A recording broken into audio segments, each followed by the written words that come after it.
Hoje vamos meditar sobre o poder da oração. Há uma verdade que ecoa através dos séculos e que jamais perdeu sua força avassaladora.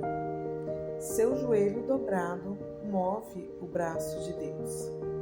Mas que mistério glorioso e terrível é este! O Criador dos céus e da terra, Todo-Poderoso que sustenta o universo, com a palavra do seu poder, inclinar-se para ouvir o clamor de um verme do pó, quando este se prostra em oração.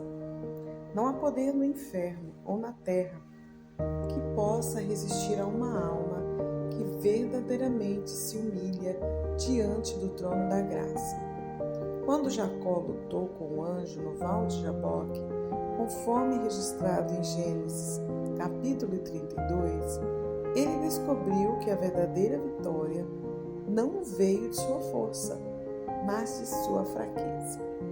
Foi quando seu quadril foi deslocado que ele não podia mais lutar de pé, quando tudo que lhe restava era agarrar-se desesperadamente ao anjo e clamar: "Não te deixarei ir, se não me abençoares." Foi então que ele prevaleceu. Eis o paradoxo divino. Somos mais fortes quando reconhecemos nossa completa impotência. O orgulho mantém os céus fechados como bronze sobre as nossas cabeças, mas a humilhação quebra as comportas celestiais. Quantos de vós tendes orado sem resposta? Por que vossos joelhos se dobram, enquanto vossos corações permanecem erguidos em altivez? A oração não é meramente uma postura física, é a rendição total da alma. É o reconhecimento de que sem Cristo nada podeis fazer, absolutamente nada.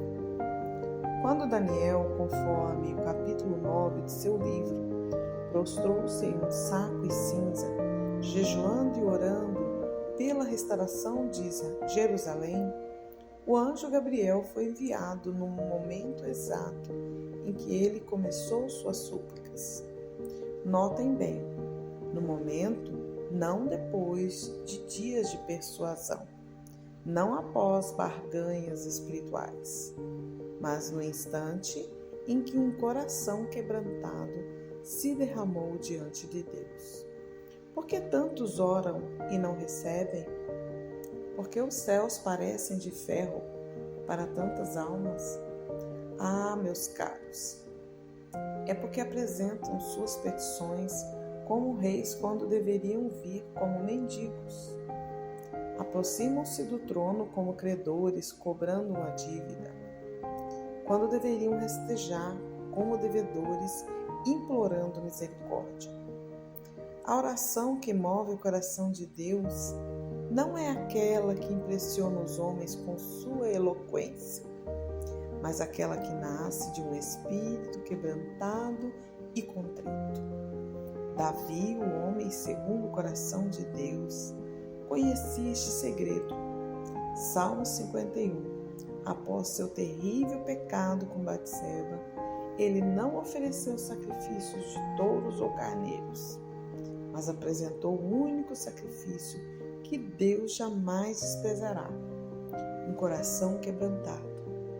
Sacrifícios agradáveis a Deus são o espírito quebrantado. Coração compungido e contrito não desprezarás, ó Deus.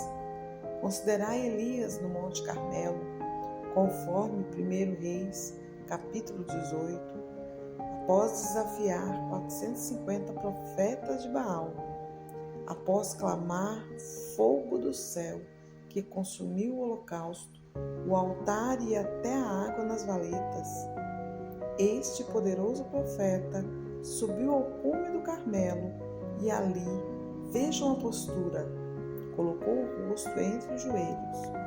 O homem que acabara de demonstrar poder sobrenatural agora se curva em completa humilhação.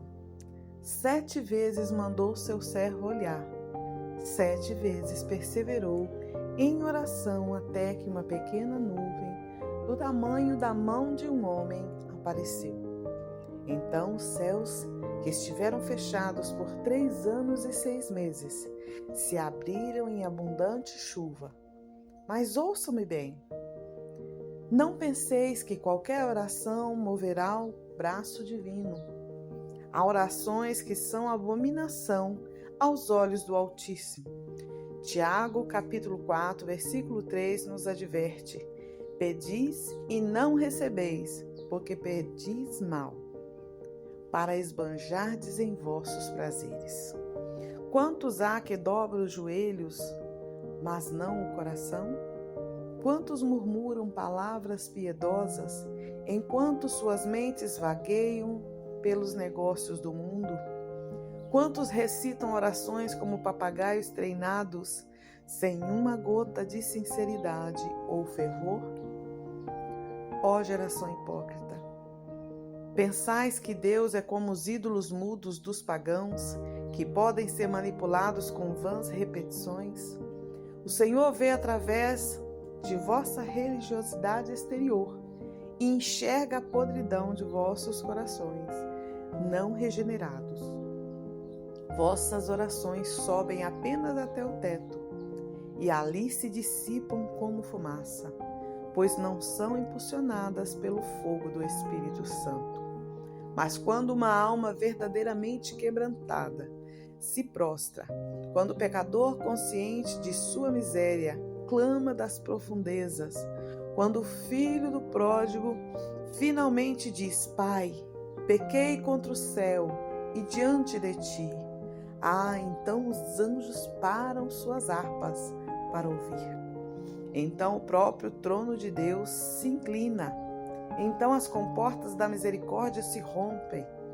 Recordam a mulher cananeia em Mateus capítulo 15. Jesus aparentemente rejeitou, chamando-a e dizendo que não fora enviado senão as ovelhas perdidas de Israel. Mas ela não se ofendeu. Não se retirou orgulhosamente.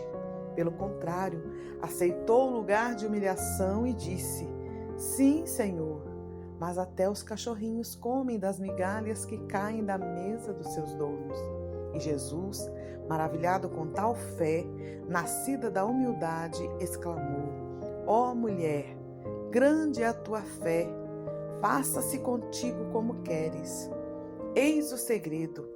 Ela moveu o braço de Deus, porque primeiro permitiu que Deus quebrasse seu orgulho. Não exigiu ou implorou, nem reivindicou direitos, reconheceu que não tinha nenhum. Quão diferente é isso da oração moderna, meus amados. Hoje, os homens se aproximam de Deus como se Ele fosse seu servo, não seu soberano. Apresentam suas listas de desejos como crianças mimadas no Natal, esperando que o Pai Celestial satisfaça todos os seus caprichos. Mas Deus não é um Papai Noel cósmico. Ele é o Santo de Israel, o juiz de toda a terra, o Rei dos Reis, diante de quem os serafins cobrem o rosto, clamando: Santo, Santo, Santo.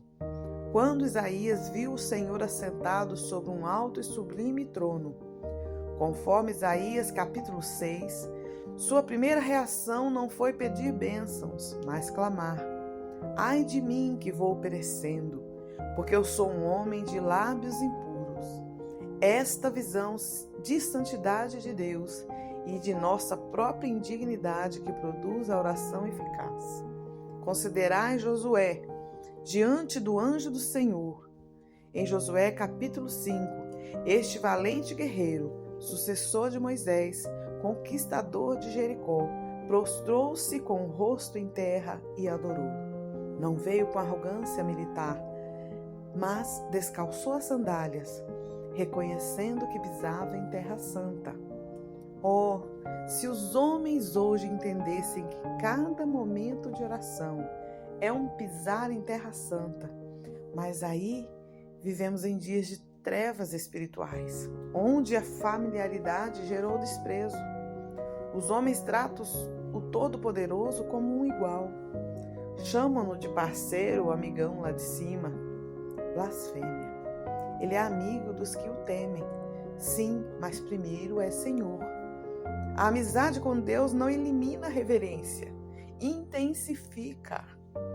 Abraão era amigo de Deus, mas quando intercedia por Sodoma, disse: Eis que me atrevo a falar ao Senhor. Eis que sou pó e cinza. Moisés falava com Deus face a face, mas tirava as sandálias diante da sarça ardente.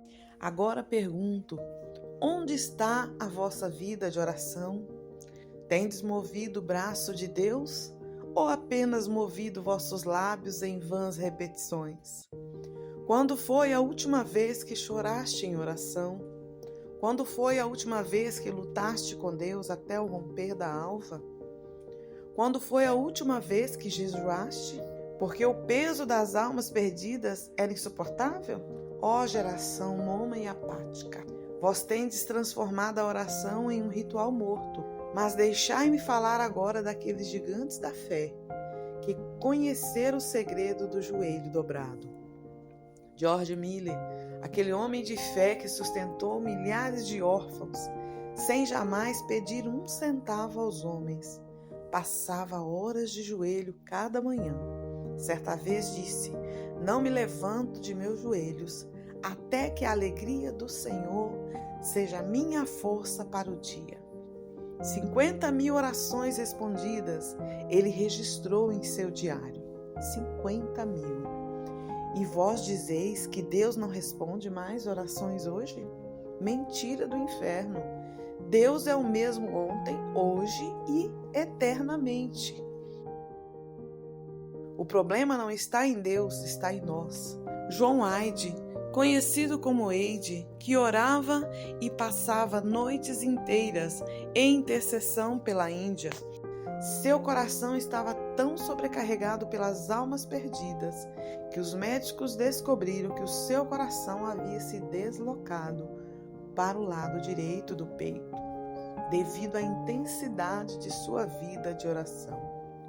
Ele literalmente orava até que seu corpo físico fosse afetado. E vós?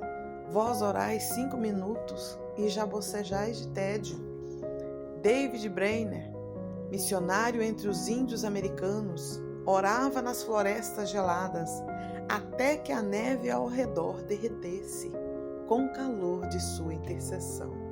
Seu diário registra: lutei em oração até ficar encharcado de suor. Embora estivesse na sombra e o vento soprasse frio, um avivamento varreu as tribos indígenas através de seu ministério.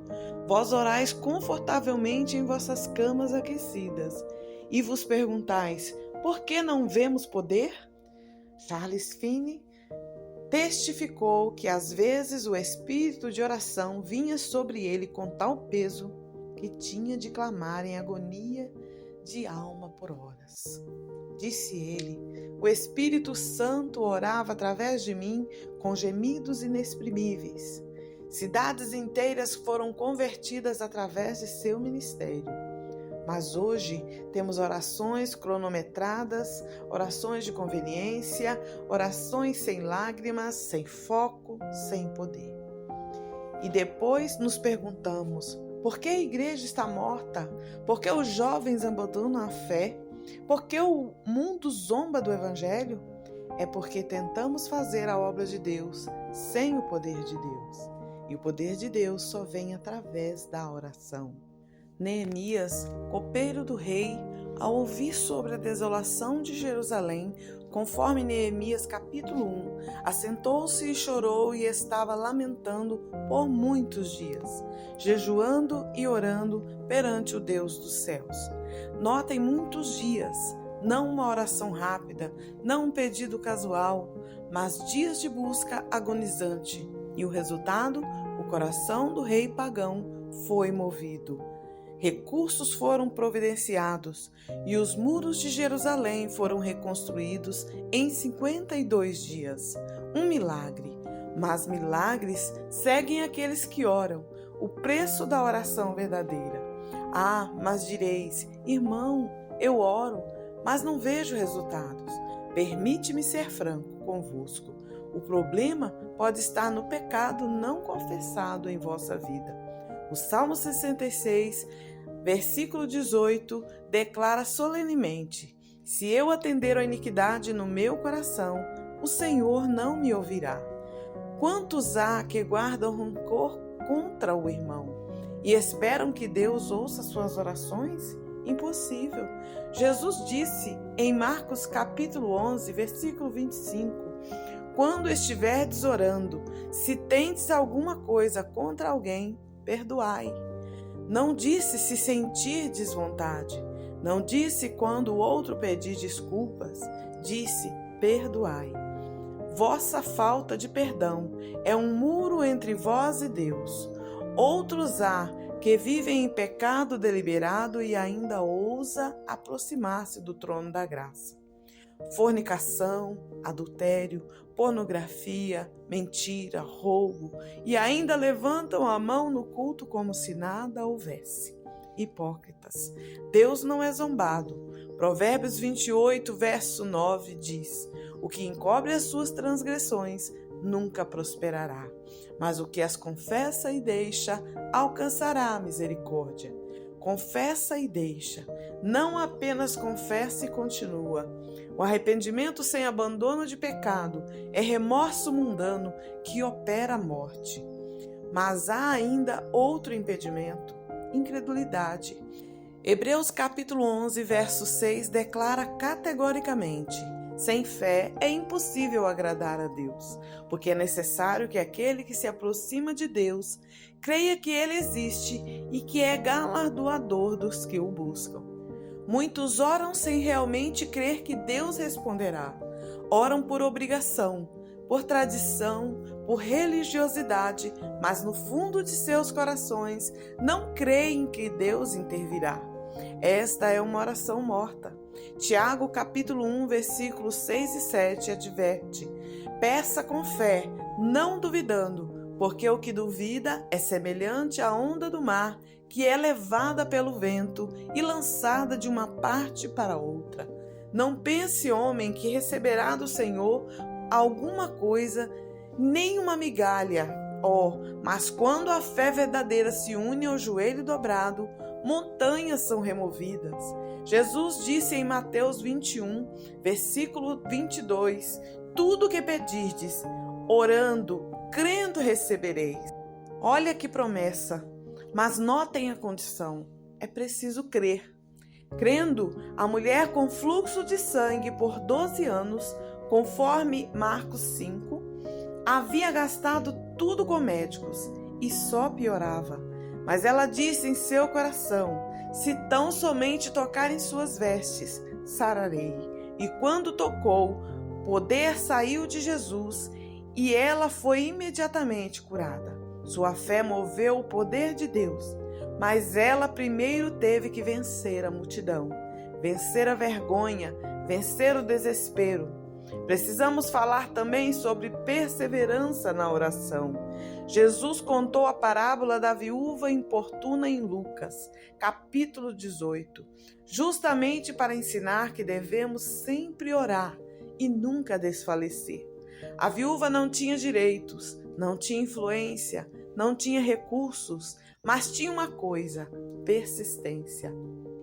Ela incomodou tanto o juiz iníquo que ele disse: ainda que eu não temo a Deus, nem respeito os homens, todavia, como esta viúva me molesta, hei de fazer-lhe justiça, para que enfim não volte e me importune muito.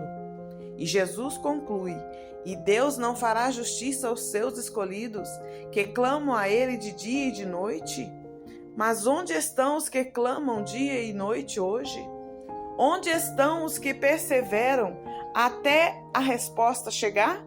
Ana, mãe de Samuel, conforme 1 Samuel capítulo 1, orou com tanta intensidade no templo que ele pensou que estivesse embriagada.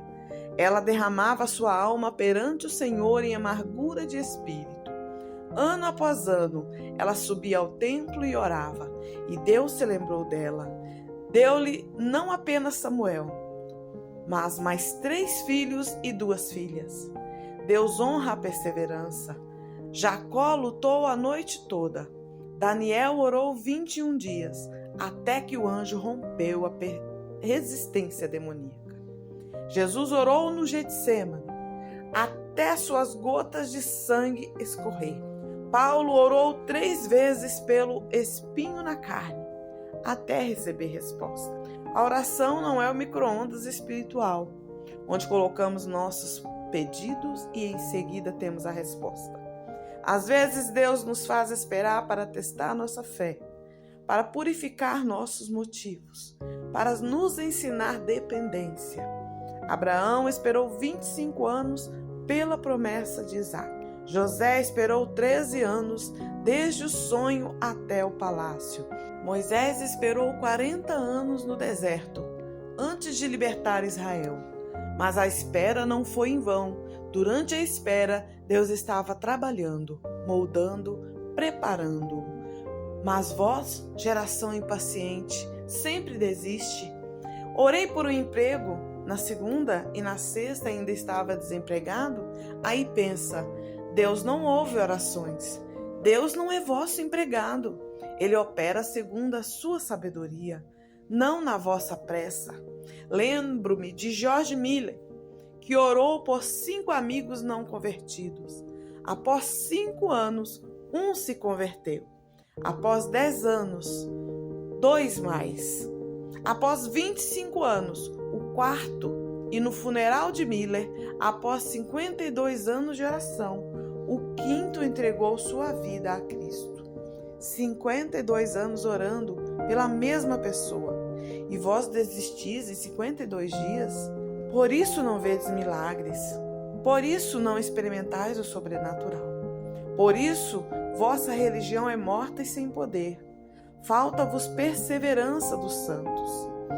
Mas talvez o maior segredo da oração que move o braço de Deus seja este: orar segundo a vontade de Deus.